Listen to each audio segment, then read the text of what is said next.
Okay, every home brewer's worst nightmare. Bottles. They're a pain in the ass to clean, sanitize. There's a lot of them for the batch, but it's not so bad once you get a nice process down.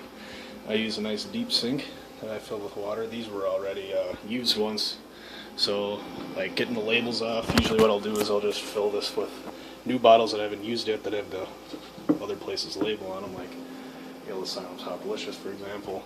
Let them soak to the label's pretty much ready to just pull off by itself, pull it off, and then get the glue off with this guy. But then after that, I already did that once and then bottled once with these, and then these are ready for reuse, just to make your life a lot easier. Definitely something you should do is just rinse them immediately after using them. Don't let the beer that was in there get like a weird hard ring on the bottom, because that is a pain to get out, and that's where bottles become a real pain to deal with.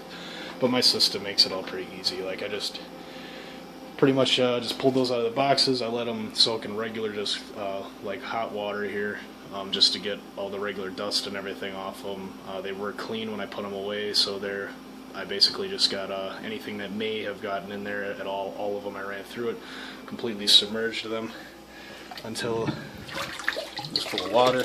So that's, for the most part, a completely clean bottle, but then also to make sure that I'm not ruining it or there's any weird bacteria in there, I have my bucket of sanitizer, and I just drop it in. And I can usually just, while I was doing this, I'm doing more, I'll put like 6 in here at a time, and then eventually it gets to the point where it just gets enough in there. I'm usually still doing something else. I don't do this one at a time. That would not be productive. So pretty much once it's ready just to upend, that's when I know it's good.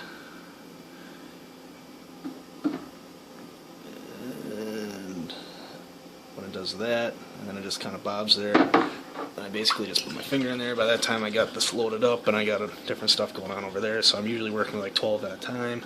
I can knock out a batch of 54 real fast. I usually, when I start bottling, I get ready to do 54, shake out all the foam. Like that bottle is completely sanitized. There's no bacteria in there. And this is a no rinse sanitizer that I use here.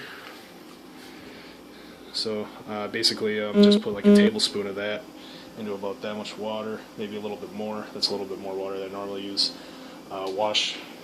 Mix it around in there so it's got a nice kind of sudsy solution. You don't ever want to use regular dish soap, because you don't ever want to use this stuff, because that will kill all the bacteria that you want to keep in there. That'll make your beer taste like beer, and when that kills it all, it won't be beer. It'll just be some kind of weird hoppy soup that you decided to bottle. But yep, that's about it. Definitely the deep sink makes life about 20 times easier. I've done bottling in just like a regular kitchen sink. It takes a lot longer because you can only do like a 6-pack at a time, where there I can just fill that up. I can pretty much get an entire batch worth of bottles in there at once and then just start running them through my system. I just take 6 out of there, or 2 at a time out, let them drain out, drop them in the bucket as I'm doing that. Then those 2 are about to tip the way I did. Do the whole situation like I did there before again. I won't wait for it to tip this time. I'll speed it up a bit. Shake out all that water. So it's pretty much rinsed out. Finger it. All the suds out.